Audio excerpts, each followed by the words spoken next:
ڕەوشی چاکسازیەکان و ئەوانەی کە لەناو چاکسازیەکانن ئەگەر ستاندەردە نێودەوڵەتەکانیان لەسەر جێبەجێ بکەین و پێوەرەکەمان ستاندەردی نێودەوڵەتی بێ ئەوە تەعاان کۆمەڵێکی زۆر لە ملاحەزات هەیە و کۆمەڵێکی زۆر لە کەم و کوڕی هەیە. بەڵام ئەوەی کە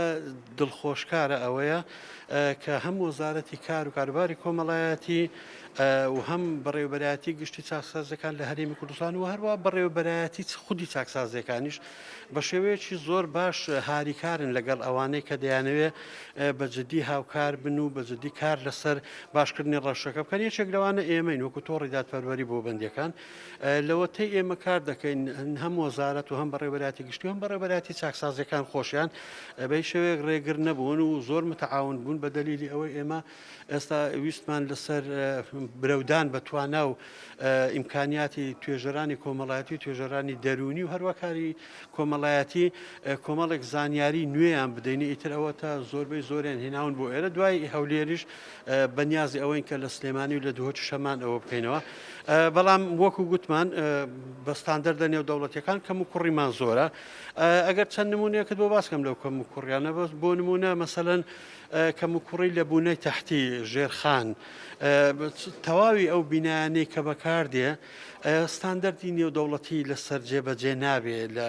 بۆ ئەوەی کە وەکو موئەسسەسەیەکی چاکسازی بەکاربێ. هەر بۆ نمونە ینی چاکسازی گەورانی هەولێر کە بەداخەوە بەو دوایە سووتێنرا لە ناوەندی ماڵان و گەڕەکانە ئەوە هیچ معیارێکی نێودەوڵەتی ئەوە قبوڵ ناکە چاکسازی چواردەوری بە باڵەخانەی بەرز و ناو ماڵان و ئەوانە گیراوێ لە کاتێکدا تو لەو چاکسازیە خەڵکانێکی زۆر مەترسیدارت هەیە بە ئێرهاب حکومت داوە هەیە حکمی ئیعدامی هەیە ئیتر ئەوە چۆن دەبێت لە ناو ماڵان بێ بۆ نمونەیەکی بەسیط یانی. هەروە مەوزوعی تەندروستی کێشەیان هەیە، مەوزوعی پەروەردە و خوێندن کێشەیان هەیە، مەوزوعی دووبارە شیانەوە و دروستکردنی بەرنمەیەکی چاکسازی کێشانە. ئێمە لە کۆتاییدا هاریکاریەکی باشەیە لە نێوانی ئێمە و وەزارەت و بەڕێوەبەرایەتی گشتی بۆ ئەوەی کە بتوانین بەپێی ئیمکانیاتی خۆمان هاریکار بین لەگەڕیان و ئەو کەم و کوڕیانەی هەیە پاڵپشت بە ئیمکانیاتی مادی و مرۆیی خۆمان هاوکار بین لەگەڕیان و ئینشاءڵڵا ئەوەی پێمان بکرێت درێخی ناکەین بۆیان نەخێر. لەبەر ئەوەی تو ئەگەر تەمەشا بکەی مەسەلەن موئەسسەسەیەکی باڕێ وەکو هەولێر ئەوە چاکسازی گەورانی هەولێر 20 توێژەری هەیە لە کاتێکدا نزیکەی 2500 خەڵک لەوەیە. ئەگەر ئەوە بەس ئەوە دابشکەی ینی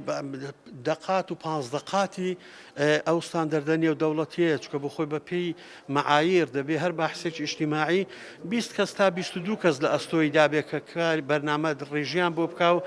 پرۆسی چاکسازیان لەگەڵدا دابڕێژێ. لە کاتێکدا دەبینی 200-250 کەس دەکەوێتە ئەستۆی ئەوە ئەگەر ئەمڕۆ سەلامی لێ بکە پاش 6-7 مانجیکە هەر سەڕێی سەلامەکە نایەتەوە کەواتەوە چۆن دەتوانێت بەرنمەیەکی تۆکمەی دووبارە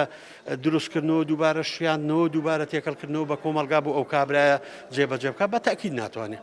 ئەگەر ئێمە مقارنە بە بەغدا و جنوب بکەین ئێمە زۆر باشترین لەوان، بەڵام ئێمە نامانەوێت ئەو مقارنەیە بەمانە بێ. ئێمە دەمەوێت مقارنەکەمان ئەوە بێ بە ستاندەردی نێودەوڵەتی مقارنەی بکەین.